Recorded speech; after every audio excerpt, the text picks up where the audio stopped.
This is Steve Young with another commentary on what we might have learned or should learn or could learn, or what some people are talking about regarding the pandemic, the coronavirus. And I'm the Global Executive Director of the Co-Roundtable for Moral Capitalism. And this particular thought is about capitalism. And one of the things is, I think the experience of lockdowns and shutdowns and closing off the economy in order to prevent the spread of the virus from person to person has crippled business and capitalism and livelihoods. And all of a sudden people realize, and I think they're much more appreciative of some very basic things about capitalism, i.e. jobs, income, customers, cash flow. And we took, I think in a successful economy like the United States, we take a lot of this for granted. We just kind of assume that if you go to a store, there's going to be toilet paper.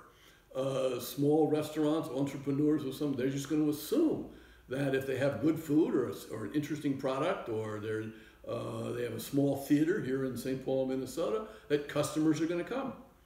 And the customers are going to be willing to pay $10, $20, $50, whatever it is. And there'll be enough customers and enough cash flowing that you can hire your staff, you can pay your rent, you can buy your raw materials, and you'll have some profit for yourself. When the economy, a private sector, free market economy, closes down, as we've seen in the Great Depression in the 1930s, as we see every time there's a war. Think of Afghanistan recently, or Syria today. When the jobs go away, when business goes away, when the cash doesn't flow, people hurt. And we have to sort of adjust what is the proper respect we need to pay to the material side of our life as opposed to the spiritual side.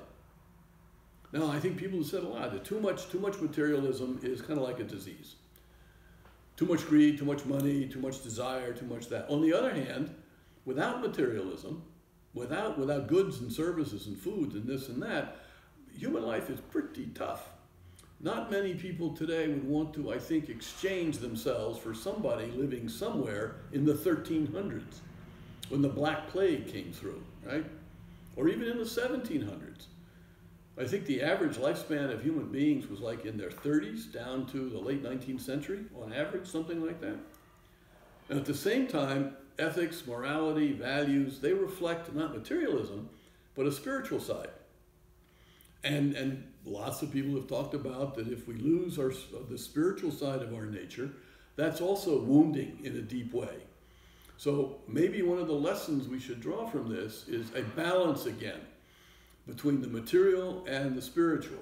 It's kind of what we in the Co-Roundtable try to articulate as a moral capitalism.